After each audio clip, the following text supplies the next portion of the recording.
Hi, everybody, and welcome to our webinar. It's a long title, but basically, we're going to be talking about verticalized communication solutions, why this matters, why now, and how you can use verticalized communications to improve your organization's performance. Now, once again, my name is Elka Popova. I oversee the connected work research at Frost and Sullivan. And for today's webinar, I'm joined by a panel of industry experts. They're here to share their perspectives with you and some real life examples from how they have used a vertical or verticalized communication solutions to deliver tangible business outcomes to organizations in different industries. Now, I'm happy to introduce to you in alphabetical order Malachi Threadgill from GoTo. Malachi, say hello so the audience can see who you are. Michael Brandenburg from Ring Central. Mike. Hi. Randy Maestri from Zoom. Hello, Hi, everyone. Randy. And Stuart Donner from Wildix. Hey, Hi, everyone. Stu. Well, before we launch into a discussion, I wanted to set the stage with a couple of insights and data points from my own research.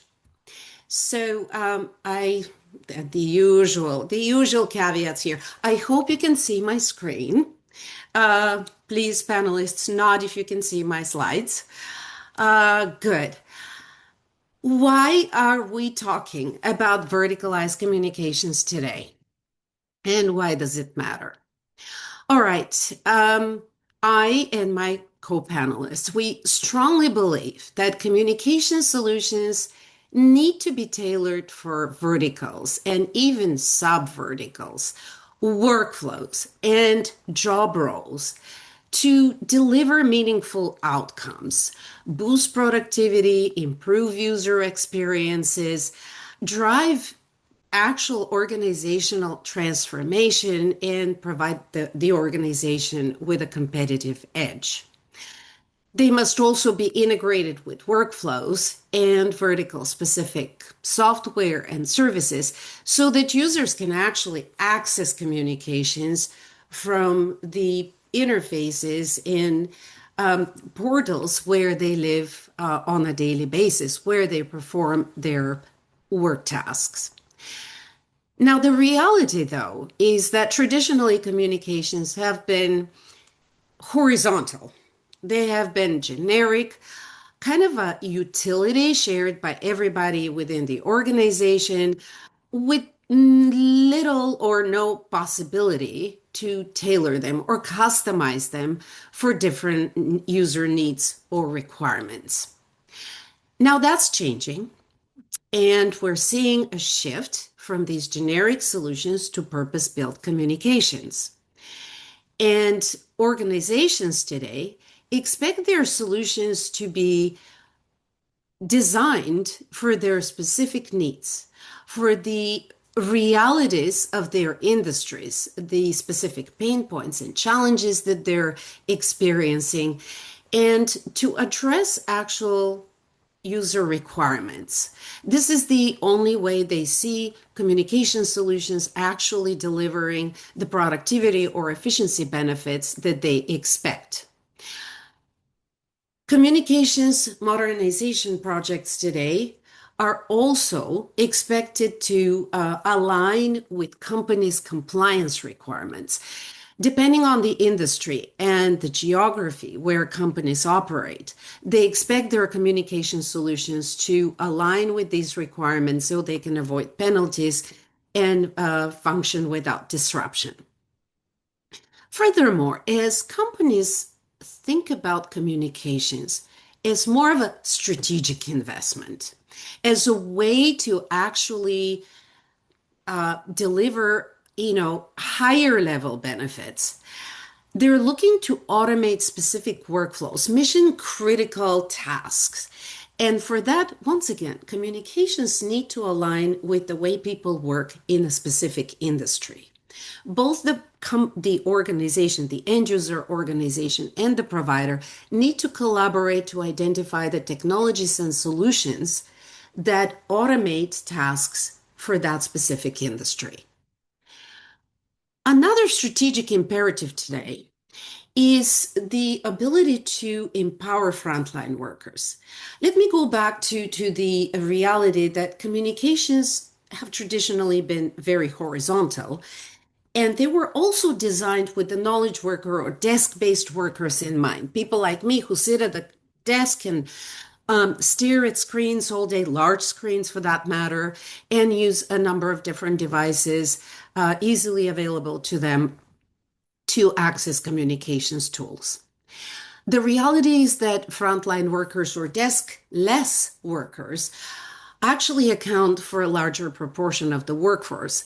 And it's very important to provide them with the tools that match their environments, that fit their environments and match their specific needs. Many of them are campus roamers. Others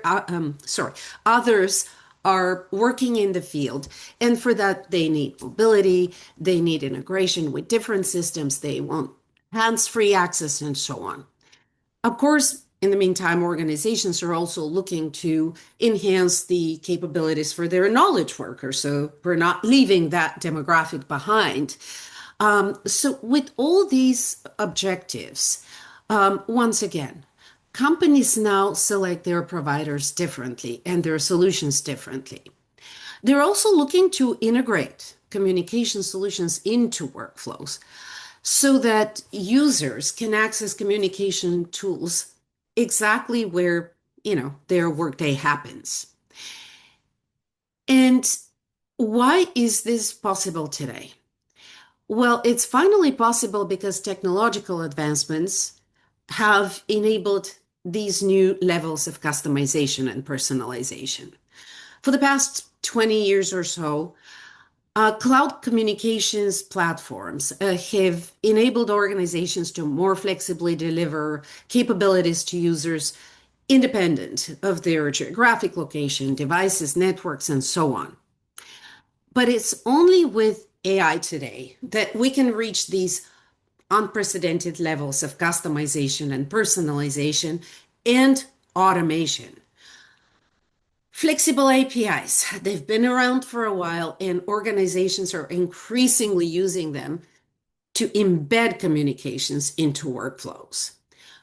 Mobility and other technological advancements are also contributing to this new world where providers can enable deeper integrations and automation and deliver these role-specific experiences, and customers are looking at communications once again as a strategic, outcome-driven investment, not just an infrastructure-led decision. Very quickly, a couple of data points that kind of provide evidence of an existing pain point and a problem and shifting buyer behaviors. In an IT and telecom decision maker survey from last year, over 60% of our respondents indicated that their organizations lack appropriate tools for key job functions, and they perceive that as a hurdle to effective communications within the organization. Also, their IT staff reported to us that they're struggling to tailor communications to specific workflows using legacy systems. So there is a pain point, there is a productivity gap, and organizations are looking to upgrade, modernize, and in the process, tailor solutions for their specific requirements. To achieve this goal, 50% of organizations tell us that they're prioritizing providers with deep industry expertise. So now vertical knowledge is an important selection criterion along with price and features, reliability, security, and all these other factors. So I'll just wrap up here with a quick emphasis on where the opportunity is. Technological advancements, AI mobility, programmable communications, cloud services, are redefining workflows. They're streamlining, improving workflows, and enabling broader and deeper transformation within customer organizations.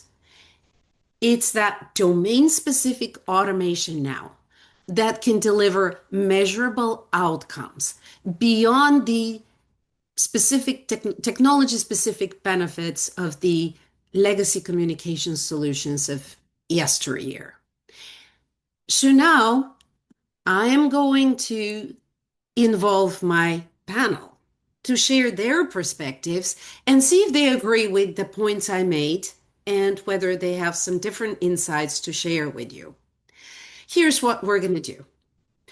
We're going to start again with very brief introductions, but more specifically, I would like to invite my co-panelists to tell us why and how they decided to focus on vertical communications.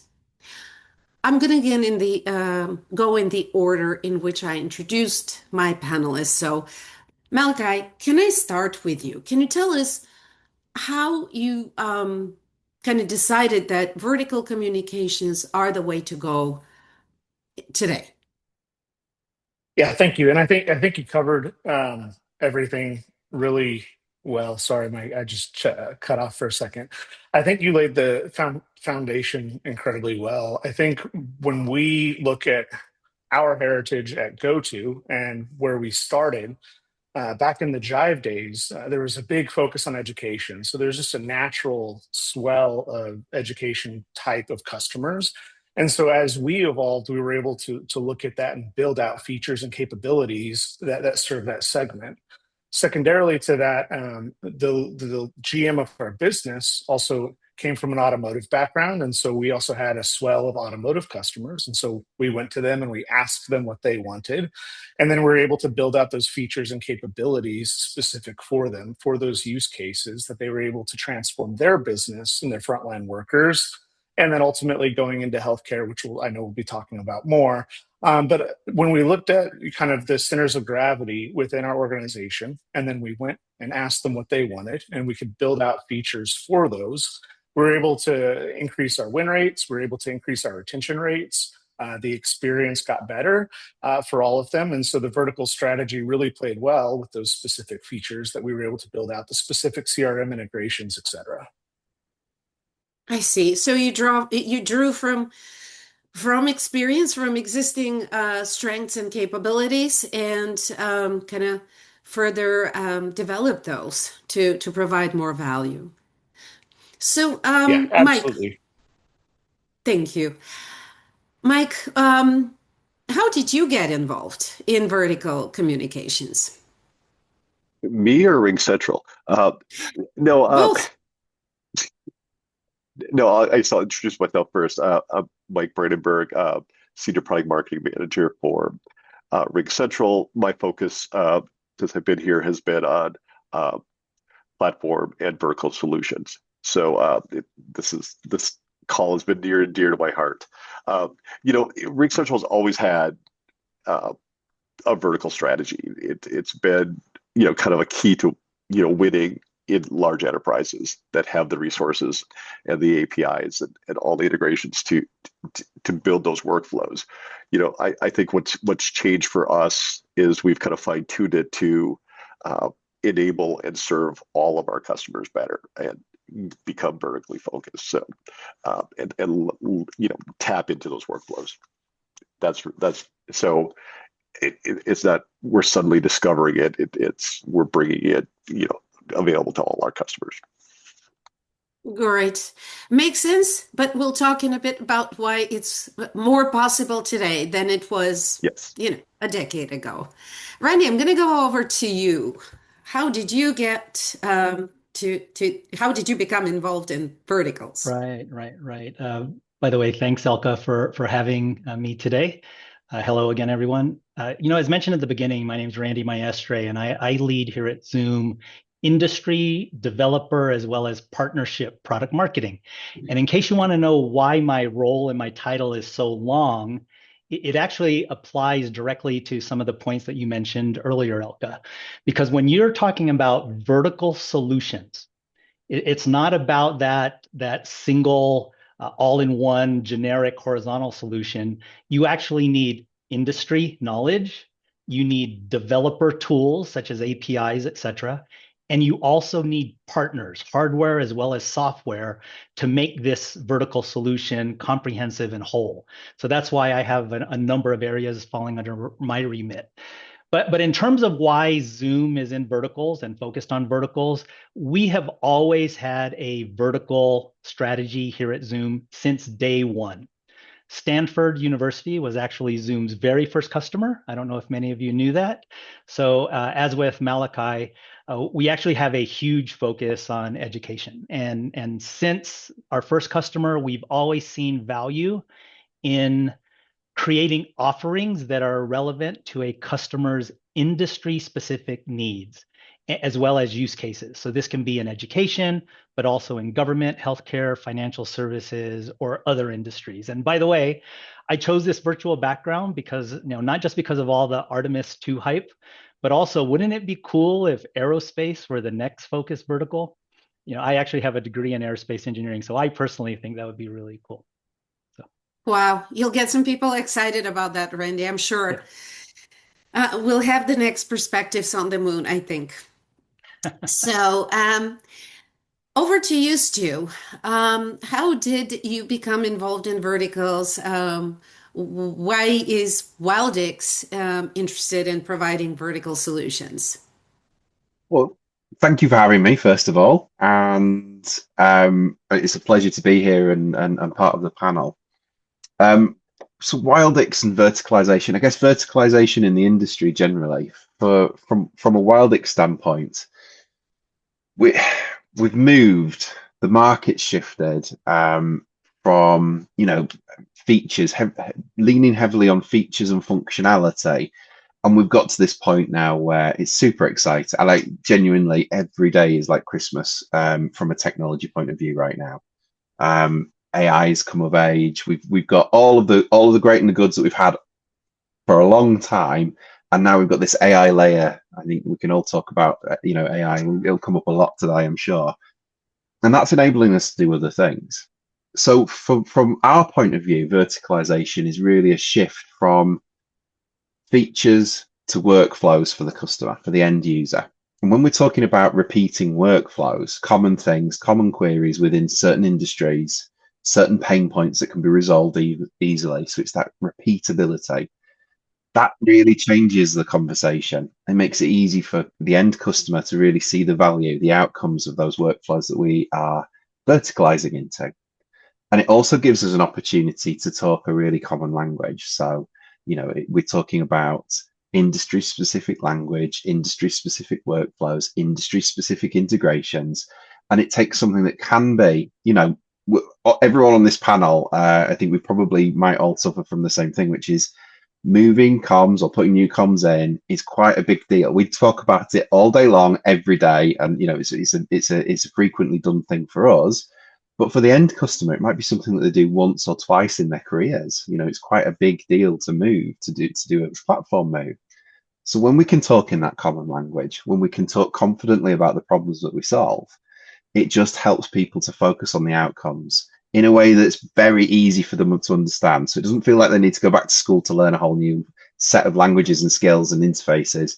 It's easy to absorb, easy to use, and it builds that trust through the sales cycle.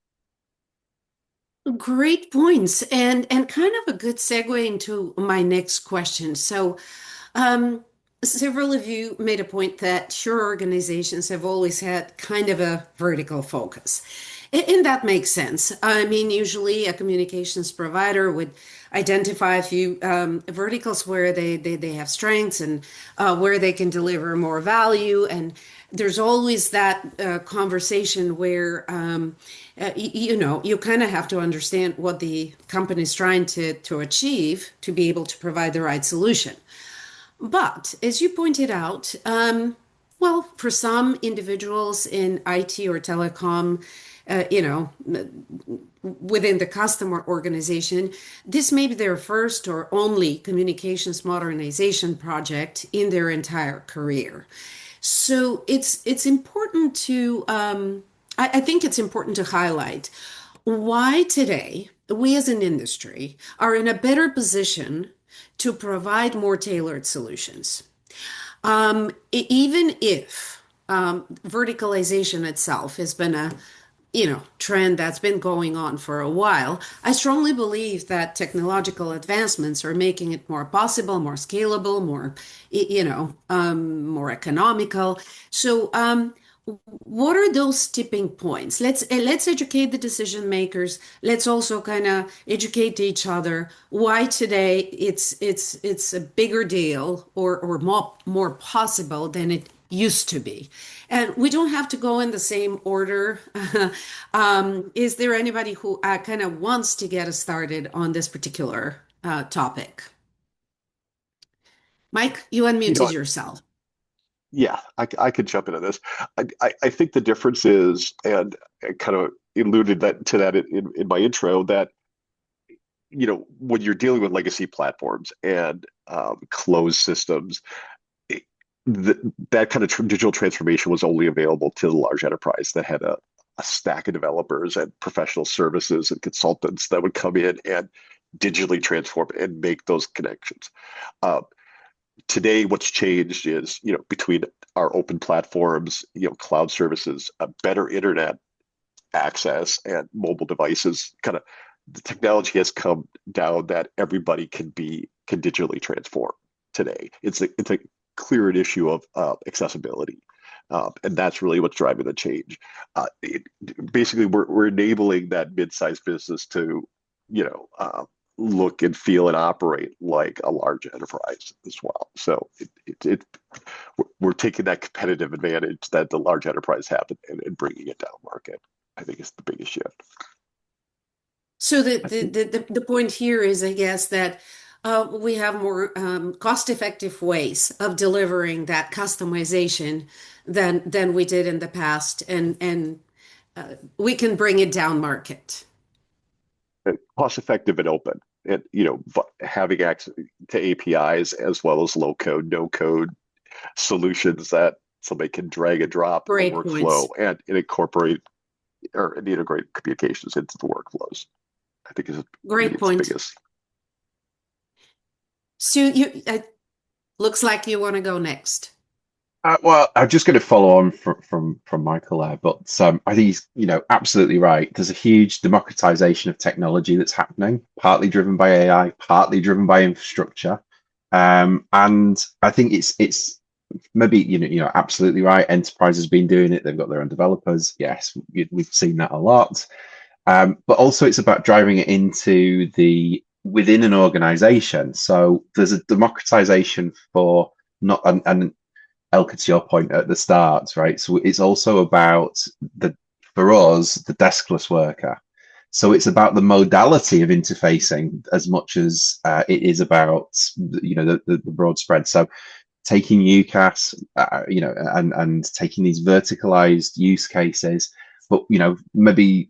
I mean, we've got one here, but like using it for the deskless worker. So for people like shop floor workers or warehouse operatives, they're not at a desk, they don't have a laptop in front of them, but how do we communicate to them, and how can we serve information at an appropriate time and appropriate place in an appropriate channel?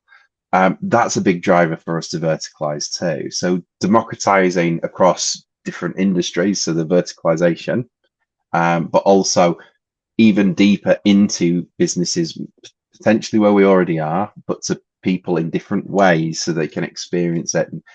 And ultimately communication, the more joined up we can be. So if we can have, from every layer, every type of worker using the same system, we get better outcomes for the customers. Great. So, Randy, what would you add? I think there are two angles to this, right? There's the customer angle, and from a customer standpoint, IT teams realize that there are a whole set of vertical and operational use cases that are not horizontal, right? They're realizing by talking now to their internal departmental partners that they need to help support solutions for those operational specific vertical use cases. So I think there's a realization from the customer, but vendors too. And as Michael mentioned earlier, the vendors are actually key to making this more adaptable and open to customers, right? Through APIs, et cetera. In fact, I was reading an article recently that said vertical industry specific software platforms are growing nearly twice as fast as horizontal generic tools. So, as we talked about earlier, Elka, one size fit all products just aren't enough, right? And to really win in verticals, and many vendors are finally seeing this now, you need to understand the industry. It's about the pain points. It's about the integrations that leverage APIs, regulatory requirements. Stuart mentioned industry terminology and vernacular, and there's a lot more. And I think this realization by customers as well as by vendors is really what's driving this need for verticalization. So it's a two-prong approach. It's a two-prong, driving force, so to say. Okay, I think this is just a great kind of overview of the different factors. Malachi, what would you add to this discussion? Yeah, I have three quick comments. I think that one is, we've been in this industry a long time, and we've been talking about the death of the, PSTN forever. So just the reality is, when you look at the core capabilities that exist across our companies that aren't here today, there is a lot of commonality. And so the differentiation as you reach maturity in an industry is that specialization. And how do we create those specialized outcomes for our customer base? Then you add in the omni-channel capabilities that Stuart alluded to. It's more than just dial tone. It is all of the capabilities, WhatsApp internationally, SMS, et cetera. And we have to start to build out these use cases for these specific verticals. And then finally, I think Randy really alluded to it well, is that traditionally, historically, all of this was sold through the IT department, but the reality is that the buying group and the participants and how we can leverage these tools, both in the back office and the front office, has changed. And we can't be perfect for every single outcome. And so we do have to be precise. We do have to focus, and we do have to build out those capabilities where our product set actually helps those specific verticals versus just a broad horizontal approach. How did we get through this whole conversation around the driving forces for verticalization without talking about AI? I really just don't know what we did, but there wasn't a single statement about how AI is making it way more possible today than in the past. Can I just kind of challenge you to give me one sentence? I don't know if that's fair. Okay, a very brief statement about how AI is enabling verticalization today. I'll start. I'm going to pick on our AI receptionist. In the past, we're all familiar with the phone trees of, an IVR, of press 1 for sales, press 2 for service. And those are static. Every time you call, there's some admin that's programming those and changing those for the holidays and things like that. I guess one of the great uses that I've seen RingCentral do is our AI receptionist. It learns the business. It knows your hours. It knows you basically feed it the intelligence about your business, and it becomes personalized. It's not even, it goes beyond verticalization. I think it becomes personalized for your business and understands the departments, and from there it can handle call routing, and it also knows what it doesn't know, and deflects to a human when it can't answer a customer's question. So I think it's AI as an enabler to not only verticalize but personalize the platform for a particular customer's business is really compelling. And like I said, taking it, I think, even farther past, kind of verticalization into, speaking the language of that business and the language of the customers. Good example.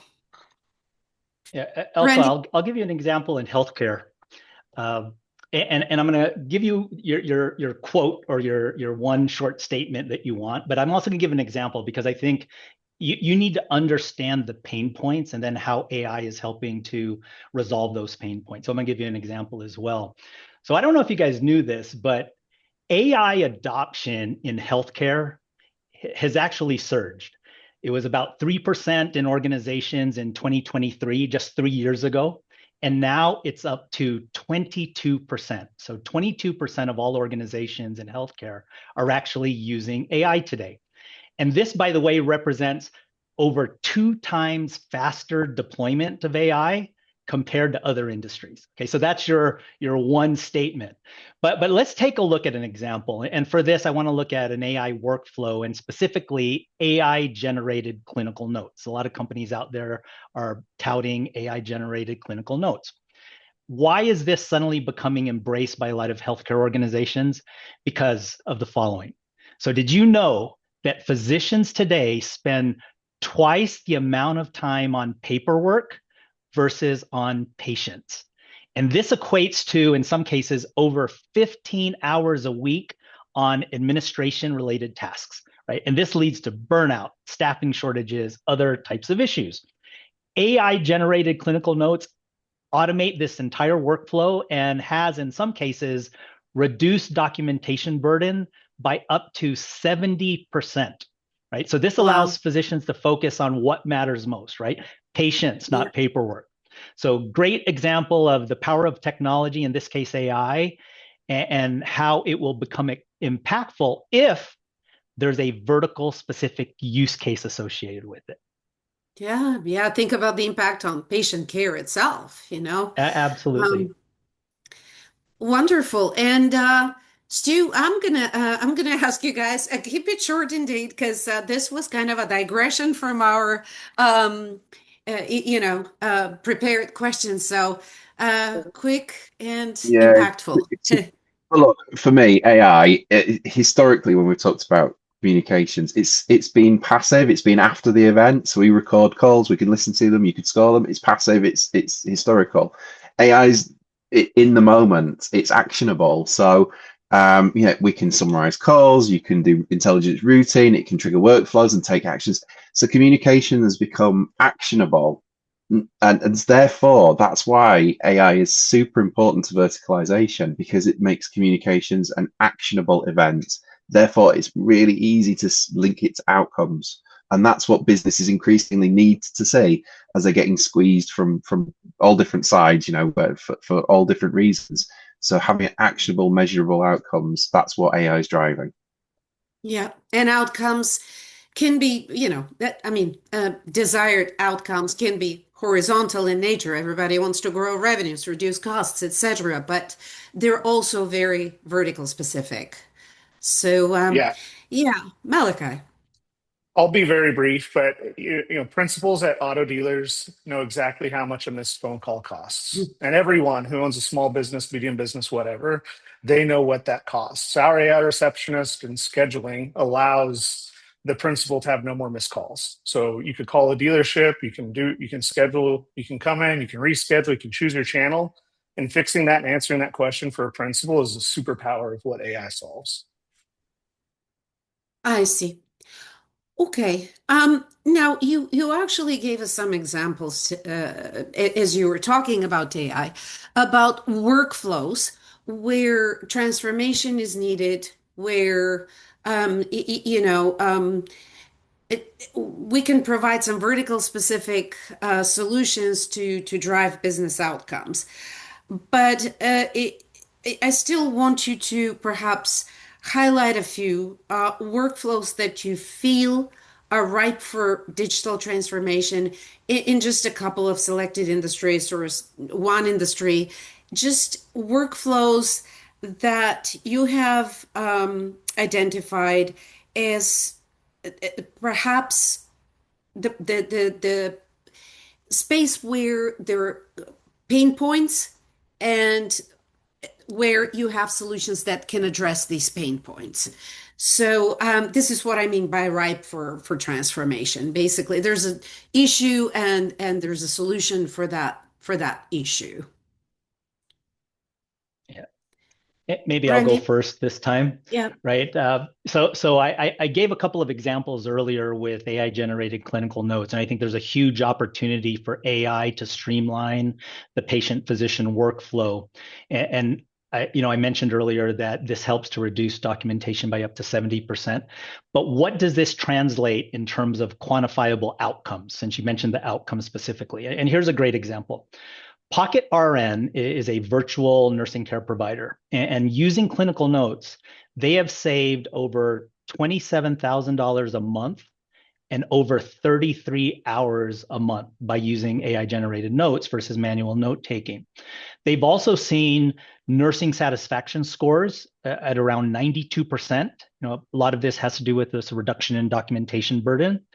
But also onboarding was faster, 50% improvement in onboarding, and all because, once again, they adopted AI into a clinical workflow. So in healthcare, I think you're going to see AI being more involved in not just the patient, physician, manual note taking, but also in other aspects of clinical workflow. So that's an example in healthcare. Great example. Great example that could use some digital tools to optimize the workflow. Yeah, with Okay. outcomes as well. So Right, right. As we optimize, we basically see cost saving, satisfaction, and user experiences improving and so on. Stu, what workflows do you believe are currently kind of I'm going to really stick. Yeah, I mean, I'll stick with the kind of the deskless worker. So a great example of verticalization for us is in retail. So if you think about your traditional bricks and mortar retail store, the big department stores, lots of the shop floor workers don't have access to, or there's shared terminals, but you kind of got to walk to them. You're not in front of them all the time. So going back to the modality, our X-Hopper, which is verticalized for the deskless, we move that into headsets, and we're seeing, there's lots of different benefits to it, but the one I would call out is around the people, so enablement of staff. They're seeing a 50% decrease in the time it takes to train, because actually in their ear, like literally just a press of a button away, they have an AI assistant that can help them with specific questions that customers are asking on the shop floor. So we're breaking this cycle where you used to have to shadow someone that was experienced for a long time and effectively gain tacit knowledge, so passed down like from generation to generation of store employee. We're actually giving people access to knowledge management tools that's filtered by AI specifically around the questions that they're being asked.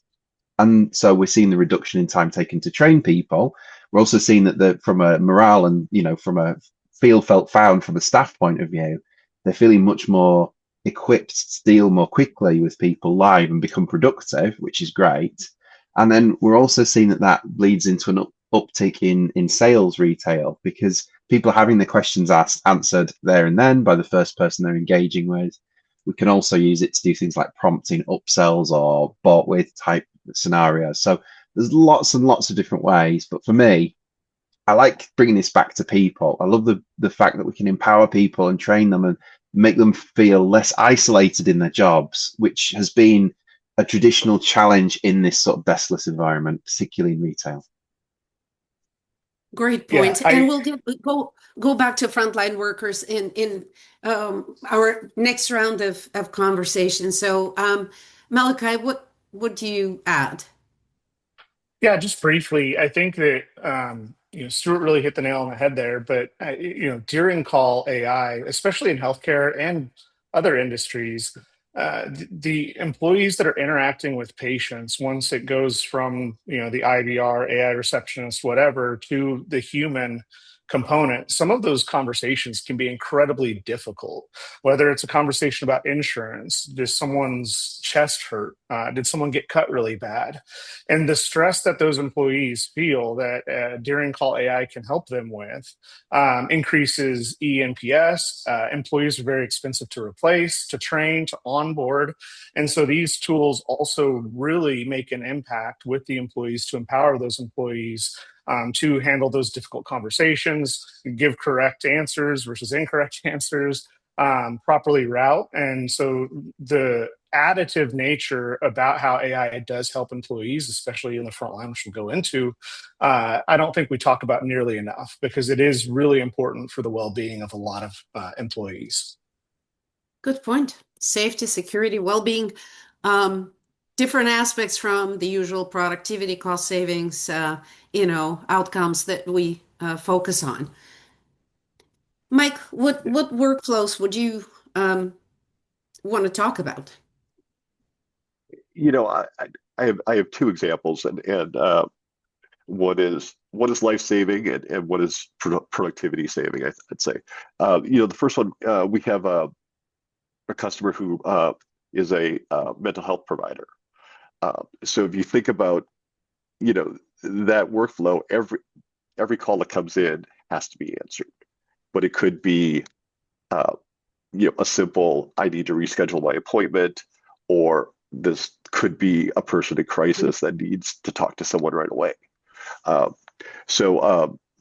This basically mixed together our AI solutions as a digital front door and really created a voice portal, front end for their customers or their patients specifically.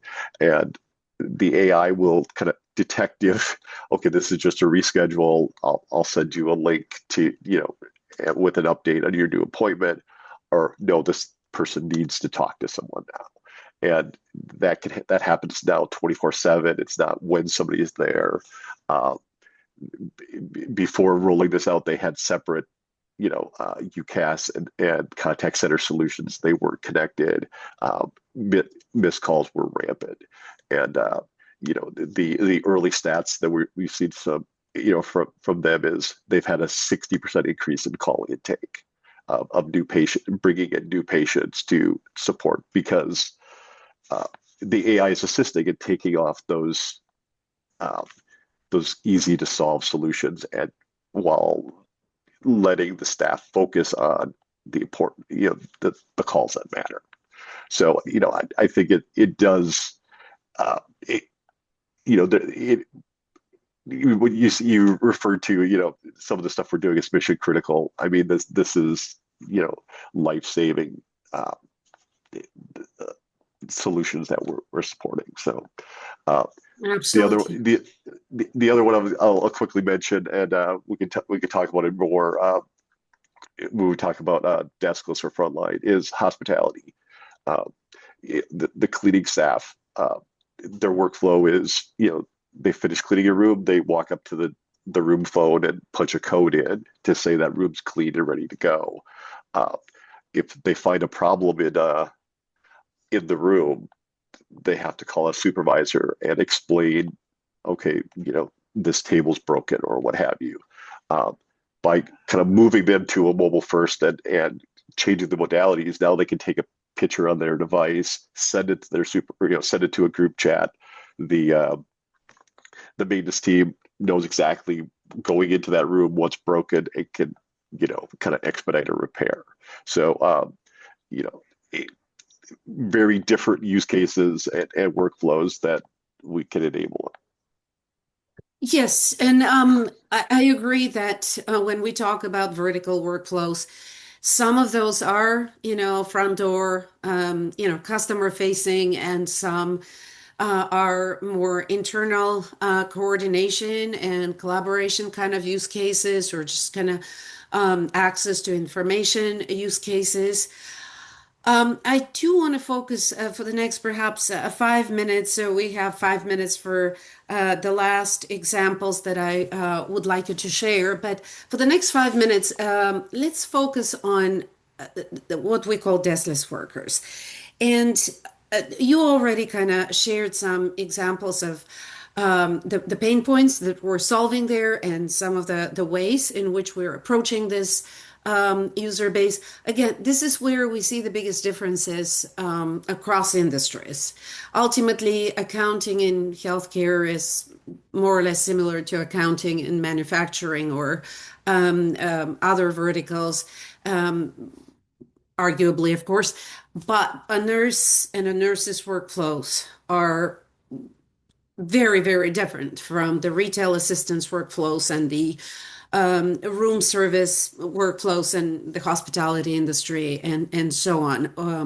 Or in an automotive dealership, we have a completely different environment and goals. So, what would you say are some of the tools that have been traditionally missing for these kind of employees? How's that changing? And how are we overcoming some of the barriers? And I'll point out a few, and you may or may not be prepared to address them, but we have connectivity issues in some of the environments, could be the retail store floor or a manufacturing floor environment. We have tech tech expertise. What I've heard from a lot of retail organizations is that part part of the issue is employee resistance to adopting digital tools because I mean some of those individuals were not hired for their digital savviness. Um, and that's pretty much it. Let's talk about how we onboard train these people once we have identified the right tools as well. So, um, who would like to get started on this kind of frontliner conversation? Joy, 5 minutes I go for all of us. first. You have a minute. Look, I think that we've said it a bit before, but let's say it again. The frontline workers, the deskless workers, equate for the largest percentage of workers that are out in the workforce today. But they're also typically the least digitized. I think what we need to do is think about that again. It's that modality, finding the way that works for them. So sometimes kind of the premise, I think we could kind of pick over a little bit if we had more than 5 minutes, but are they the least resistant to use technology, or have they never been in an environment where we can give them the device or the modality that works for the function, the role that they have? And I think if we can square that circle, then we can actually find that they fit into a more broader UCAS application. They're connected and they become much more productive. So that's kind of my take on it. Yeah, maybe just to follow up with what Stuart just mentioned, I personally feel that the tools for frontline employees are actually there, but they're all fragmented, right? You need different devices or different apps for different tasks. And Michael gave an example earlier of the patient room, right? You may have one tool for real-time communication, such as a push-to-talk system. You might have a separate mobile phone for general phone calls. You might be using a handheld scanning device for inventory control in a retail environment, or you might need to log into a computer for a training session over video. And you might need specialized apps as well that integrate with your CRM or your ERP or your workforce management system or your corporate intranet, right? So for me, frontline success has a lot to do with tool consolidation. And as Stuart mentioned earlier, it helps with onboarding, engagement, as well as productivity. Makes sense. Exactly what I was just say as well. I think the tools that were rolled out, on the retail floor or on the shop floor were operational, and they weren't necessarily the communications folks weren't talking of that. Bringing them into the platform alongside the back office and what have you. Let's get rid of the walkie-talkies that they grab at the beginning of the shift and give them, an Android device with, our app on, or integrate, as Randy said, with the CRM. So we're living alongside the point of sale system, or the back office, or the applications they're using all the time. And push to talk is a perfect example of that. You could now give have an auto dealer. You can have the salespeople install an app on their personal device and walk and while they're talking to a customer out on the lot, they could get a message from finance or whatever saying this, this person's here, or from the front desk saying, hey, your customer's here to pick up their car. Those enabling those workflows and making it part of the whole. I think we spent decades with fragmented systems. The walkie-talkies existed before Wi-Fi, in locations. So it's really kind of a truing up and looking at communications holistically across sites and across roles. Great point. Great point. I think we can, Malachi, please go ahead and tell us how you see frontline workers. Yeah, it'll be very brief. I think what's happening today in these small and medium-sized businesses, especially in the verticals that we focused on today, is that every employee is a frontline worker. It doesn't matter where you're sitting or what you're doing. And so if we think about the shift in culture and people wanting to change providers after one bad experience, people never going back to a restaurant after a bad experience, frontline workers are more important than ever. And so having tools and capabilities and AI that enables those frontline workers increases retention, which drives profit. Great points. And now we save the best for last. Instead of the usual closing remarks or recommendations or final takeaways, I would love you to share an example of a successful communications modernization with a specific vertical scenario use case. Again, let's keep it brief. We have 5 minutes. We don't have any questions queued in the Q&A chat here, so I think we can really use the time to share those real life examples. So who's ready to share a... I'll go first this time. Yes. It's funny.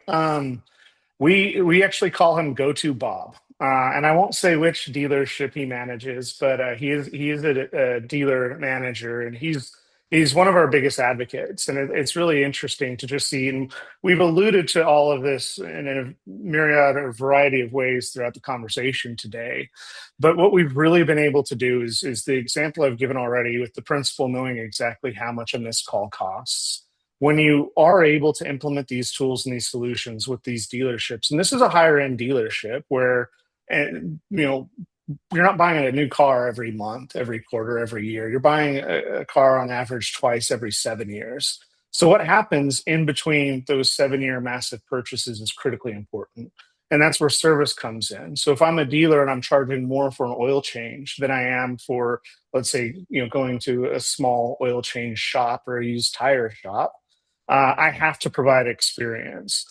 And so customers don't want to repeat themselves. AI allows us to remove them having to repeat themselves. They expect an entire historical record. So by going into their CRMs, going into their tools, the dealer management software, and combining that, they know the entire history of the service. They know when it needs to be serviced, and so they can appropriately point them in the correct direction immediately. And the result is, we've all alluded to it, higher retention, more loyalty, better outcomes for the customer, which really serves both the dealer and the customer for an exceptional experience. Great example in automotive dealerships.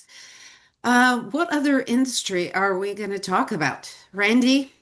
Well, I gave several examples earlier of healthcare workflows and AI-generated clinical notes and the outcomes associated with that earlier. But I wanted to give another example kind of in retail of why it's important to focus on vertical specific use cases, right? So I recently spent time with one of our major account teams who just had won a fairly large phone deal. And of course, I wanted to replicate it across other retailers. But when I asked them what was the use case, the response was that it was for replacing their phones in headquarters. Right?